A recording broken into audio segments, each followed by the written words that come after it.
Hello everyone, my name is Rimpe Samria and welcome to my channel. Dear friends, today we are going to understand a chapter named The Day of the Bare Feet. It has been written by Nimish Dubey.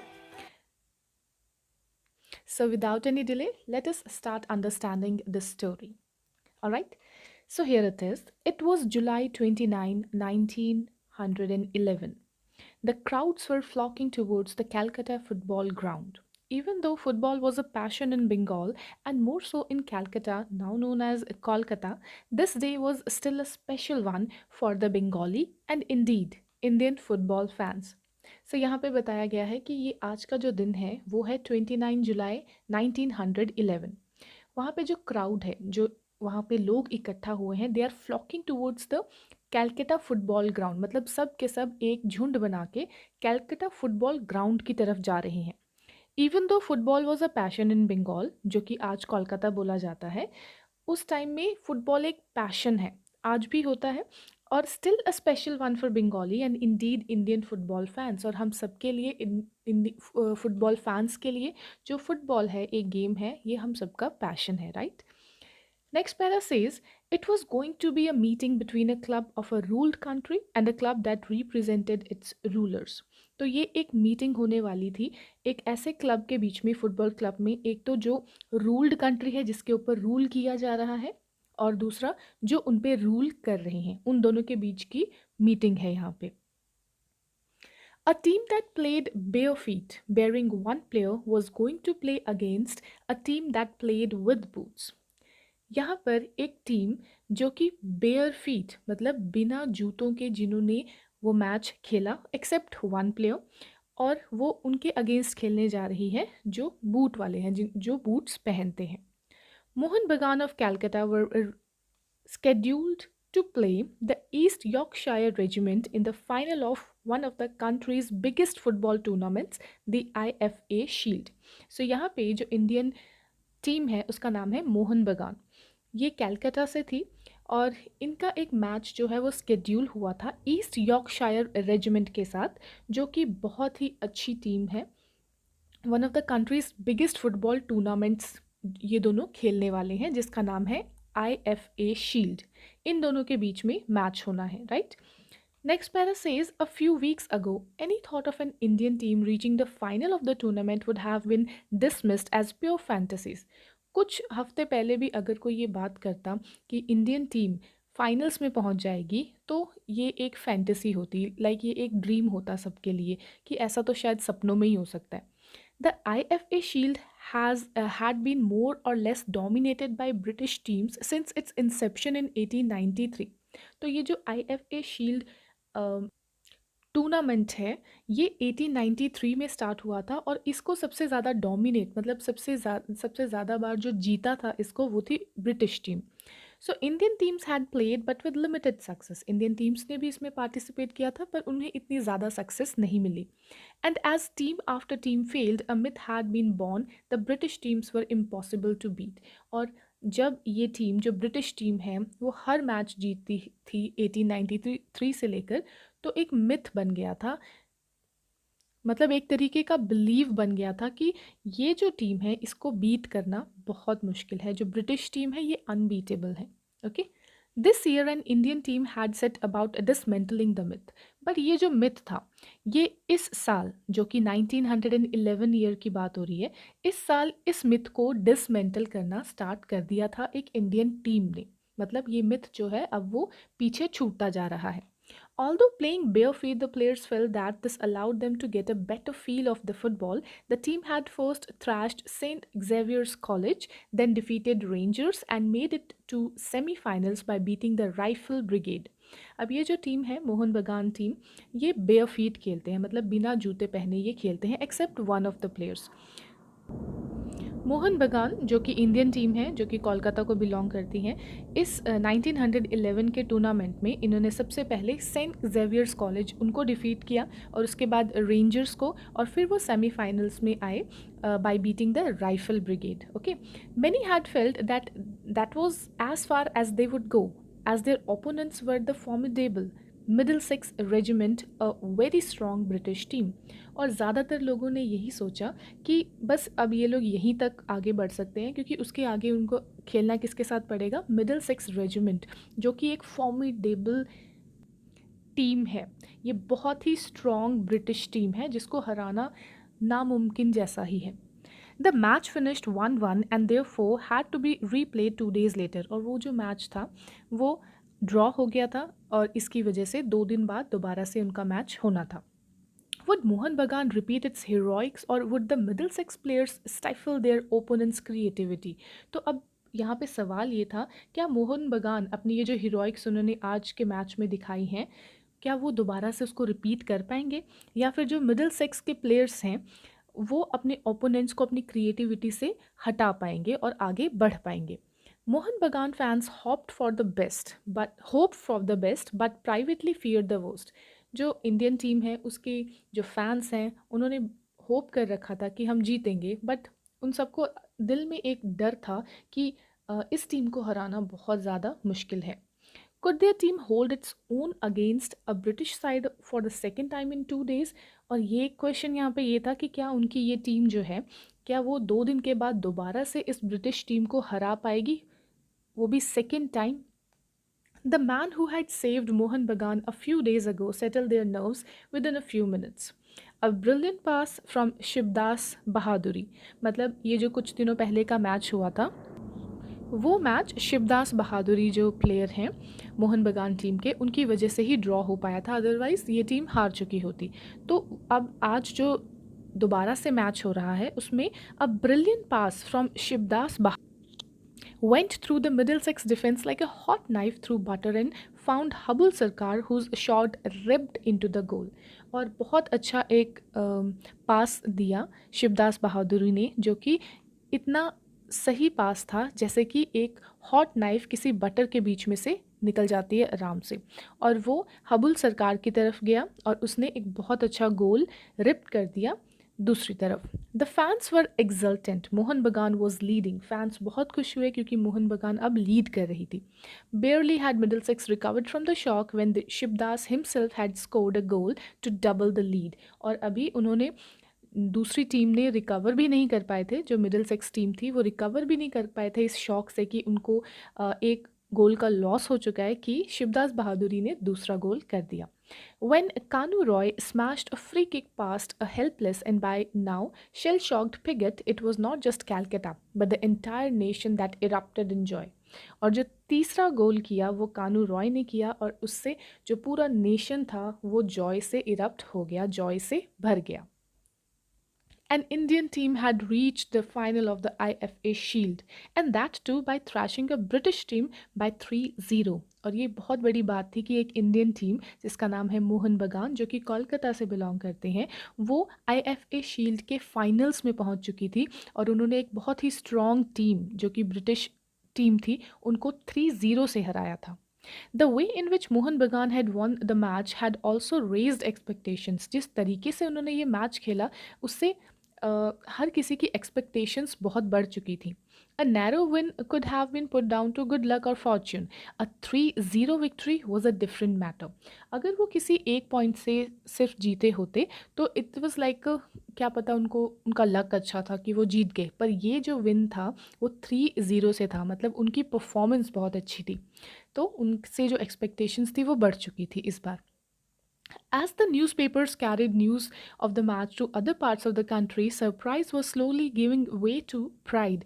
और जैसे newspaper पढ़ के बाकी country के जो लोग हैं वो इस खबर को जान रहे थे, तो सरप्राइज़ तो था ही कि वो जीते हैं, बल्कि अब हर किसी को उन पे प्राउड भी होने लग गया। Cracks were appearing in the myth of the boot-wala Goras, boot-wearing white men, being naturally superior to their Indian counterparts। अब ये जो एक मिथ था ना कि उनको कोई नहीं हरा सकता, बूट वाले गोरास को, मतलब जो शूज़ पहनते हैं, और ब्रिटिश टीम जो कि अनबीटेबल है उनको कोई हरा नहीं सकता, ये मिथ अब टूटना स्टार्ट हो गया। Rarely has a team prepared for a match under so much pressure as Mohan Bagan did that day in the last week of July 1911। और बहुत ही कम ऐसा हुआ है कि किसी टीम ने इतनी अच्छी प्रिपरेशन करके किसी ब्रिटिश टीम को ऐसे हराया हो। On the day of the match, अब ये फाइनल मैच की बात हो रही है। On the day of the match the path to the stadium was literally packed with fans. उस दिन वो जो रास्ता था स्टेडियम की तरफ जाने वाला वो बहुत ज़्यादा भरा हुआ था, क्राउडेड था, फैंस वहाँ पे सारे जमा हो रखे थे। One estimate had it that almost a lakh of people had thronged outside the stadium as early as 11 a.m. even though the match was scheduled to start at 5:30 p.m. और एक ऐसा अनुमान लगाया जाता है, एस्टिमेट लगाया जाता है कि उस दिन अप्रॉक्सीमेटली 1 लाख लोग वहाँ पे जमा थे और मैच 5:30 पे स्टार्ट होना था, पर वो लोग वहाँ सुबह के 11 बजे ही पहुँच गए थे। When the teams walked out on to the pitch, the contrast could have been not have been greater। और जब दोनों टीम्स मैदान पर उतरी तो उनका जो कंट्रास्ट था, मतलब वो कितने ज़्यादा अलग अलग हैं, वो देखने लायक था। The British team was immaculately turned out. The Indians were just as scrupulous in their maroon and green shirts, but were different in two ways. जो ब्रिटिश टीम थी वो बिल्कुल immaculate थी, मतलब accurate थी अपने तरीके से, और जो इंडियंस थे वो भी एकदम स्क्रिपुलस थे, तैयार थे, और उन्होंने मैरून और ग्रीन कलर की शर्ट्स पहनी थी, बट वो दो तरीक़ों से अलग थे उनके साथ। देयर फीट वर बेयर, उनका जो मोहन बगान टीम है वो बिना जूतों के खेल रहे थे, bearing those for Sudhir Chatterjee. और उस टीम में से सिर्फ एक जो टीम प्लेयर है जिसका नाम था सुधीर चैटर्जी, उसने जूते पहने हुए थे। Meanwhile, tension outside the ground had been mounting as thousands of people who had come to see the match had been unable to get a ticket. और बाहर की तरफ स्टेडियम के बाहर भी बहुत से लोग थे और उन्हें टिकट नहीं मिल पाया था क्योंकि बहुत ज़्यादा लोग पहले ही हो चुके थे। They had no way of knowing what was happening. The scoring and public announcement system had failed। और उनको पता कैसे चलेगा कि अंदर जो मैच हो रहा है उसमें किसके कितने स्कोर्स हुए हैं, क्योंकि पब्लिक सिस्टम जो है अनाउंसमेंट करने का वो फेल हो चुका था। Finally someone came up with an innovative idea. और फाइनली किसी को ना बहुत ही इनोवेटिव एक आइडिया आया कि उन्हें स्कोर कैसे बताया जाए। The score could be relayed outside the stadium bye means of kites। A black kite would mean a goal for the British, a maroon and green one, the color of the club, would indicate a goal for Mohan Bagan। अब उन्होंने score बताने का क्या तरीका निकाला कि वो लोग वहाँ पे काइट्स उड़ाएंगे, जो स्टेडियम के अंदर लोग हैं वो काइट्स उड़ाएंगे। अगर वो ब्लैक काइट उड़ाते हैं मतलब जो ब्रिटिश टीम है उसका गोल हुआ है, और अगर वो ग्रीन या वाइट कलर की काइट उड़ाते हैं इसका मतलब मोहन बगान टीम का स्कोर हुआ है। A massive groan from inside the stadium made a chill run down the spines of those waiting outside, even though it was an oppressively hot day।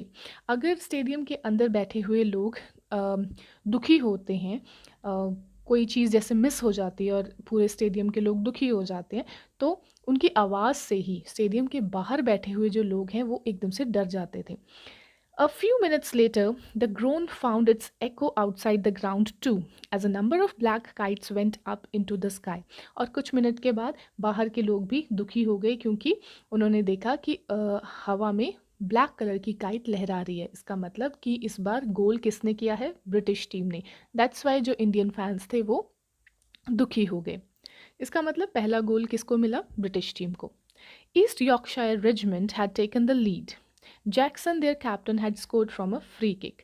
जो उनका कैप्टन था जैक्सन, उसने एक फ्री किक मार के वो लीड हासिल की। तो इस बार स्कोर क्या है? 1-0।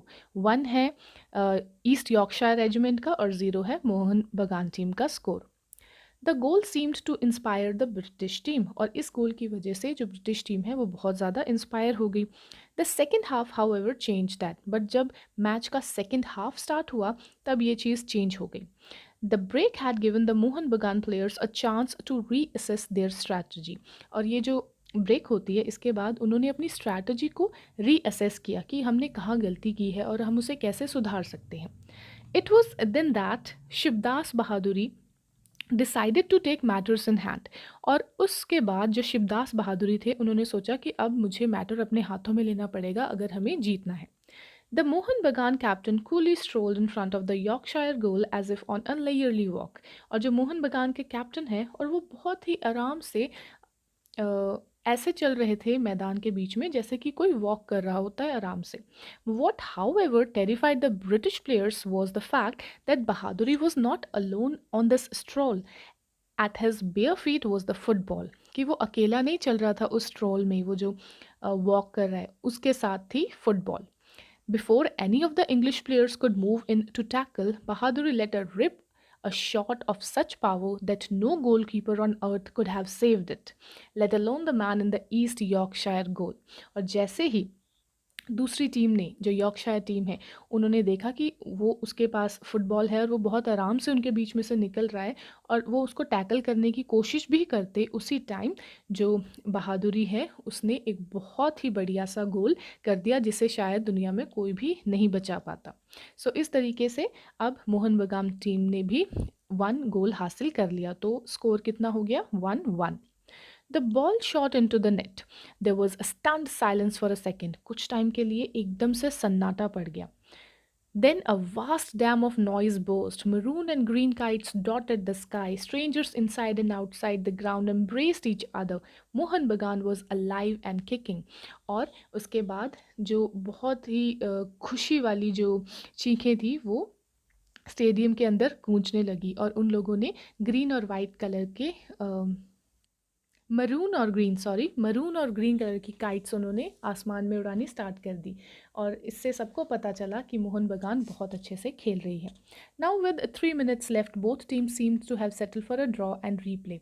3 मिनट बचे थे इस मैच के लिए, तो दोनों टीम्स ने ये सोचा कि ये मैच भी ड्रॉ हो सकता है। The ball was being passed in a लेयरली मैनर, और बड़े आराम से बॉल को पास किया जा रहा था। वो 3 मिनट मतलब अपना टाइम पास वो कर रहे थे। Even the fan seems to be content with the result. Fans को भी लग रहा था कि हाँ ये मैच ड्रॉ हो जाएगा। Surely no one would attempt a risky move so late in a match, क्योंकि कोई भी इस टाइम पे कोई भी रिस्की मूव लेना नहीं चाहेगा मैच के दौरान। बट समवन डिड, पर किसी ना किसी ने ये रिस्क लिया। Now who was he? It was Shivdas बहादुरी। तो मोहन बगान टीम के शिवदास बहादुरी ने ये रिस्क लिया कि उन्हें अपनी टीम के लिए एक गोल करना है। He suddenly spotted a gap in the British defense and sent the ball unerringly to Abhilash Bose. उन्होंने देखा कि जो ब्रिटिश डिफेंस है उनके वहाँ पे कुछ गैप है और वहाँ से उसने बॉल पास कर दी अभिलाष बोस को। Unerringly means बिना किसी गलती के साथ। As the British contingent in the stand looked on with horror, Bose controlled the ball and proceeded to smash it past the goalkeeper into the Yorkshire goal. और जैसे कि जो यॉर्कशायर टीम के जो प्लेयर्स थे वो हॉरर के साथ इस चीज़ को देखने लगे कि ये क्या हो गया, उसी टाइम बोस ने एक बहुत अच्छा गोल यॉर्कशायर गोल में कर दिया। The roar that followed the goal is said to have been heard miles away. और इस गोल के बाद मोहन बगान का स्कोर हो गया 2 और यॉर्कशायर टीम का 1। और फैंस इतने ज़्यादा खुश हुए कि कहा जाता है कि उनकी आवाज़ें माइल्स दूर तक सुनाई दी। The sky literally turned maroon and green, and as every person with a Mohan Bagan kite flew it. और ये जो पूरा स्काई था वो फैंस ने ग्रीन और मैरून कलर की काइट्स से भर दिया because everybody was happy. An Indian team had won the IFA Shield, और इस बार इंडियन टीम ने पहली बार IFA Shield को जीता था। Bare feet मोहन बगान had beaten one of the best British teams, और बिना जूतों के साथ ही मोहन बगान टीम ने एक बहुत ही अच्छी टीम को, ब्रिटिश टीम को हराया था। The myth of British superiority had been laid to rest, और ये जो मिथ था एक कि ब्रिटिश टीम्स को हराना आज नामुमकिन सा है, वो मिथ आज ख़त्म हो गया। Mohan Bagan had not just won a tournament, they had given thousands of reasons to believe that they could emerge victorious in their struggle for freedom against the British. ये जो जीत थी मोहन बगान टीम की, ये सिर्फ एक टूर्नामेंट की जीत नहीं थी। इससे जो थाउजेंड्स ऑफ लोग थे, इंडियन लोग थे, उनको एक उम्मीद मिली, एक होप मिली कि अगर वो उन्हें इस मैच में हरा सकते हैं तो वो इन ब्रिटिशर्स से अपने आप को आज़ाद भी करवा सकते हैं।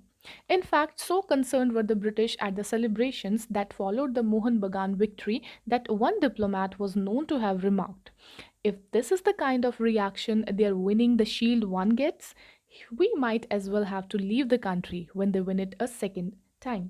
और इनके इस जज्बे को देखकर एक डिप्लोमेट ने कहा, रिमार्क किया कि अगर इस तरीके का रिएक्शन मिलता है एक शील्ड जीतने से, इंडियन जो लोग हैं वो इतना अच्छा रिएक्शन दे रहे हैं, तो हमें मतलब ब्रिटिशर्स को शायद अगर ये दूसरी बार जीत गए तो हमें इस कंट्री से अपना बोरिया बिस्तर बांध के जाना ना पड़ जाए। And he did not know that he was right. Mohan Bagan won the IFA Shield again in 1947. और उसकी ये जो बात थी शायद उसने जब बोली उसको पता नहीं था, बट हाँ, मोहन बगान टीम ने 1947 में दूसरी बार आईएफए शील्ड को जीता और 1947 में ही हमें आज़ादी भी मिल गई। सो गाइज, जो मैसेज हमें इस स्टोरी से मिलता है is sports have the power to unite the world. Sports में एक पावर है कि वो पूरी दुनिया को यूनाइट कर सकता है। Okay, I hope that you understood this chapter and you liked it. And if you did, please hit the like button, subscribe to my channel, and hit the bell icon so that you can be updated about the new videos I'll upload. Please comment below what you liked in this chapter and what else content you would like to see in future. Now I'll meet you in my next video. Till the time, take care, keep learning, have a wonderful day ahead. Please subscribe. Bye bye.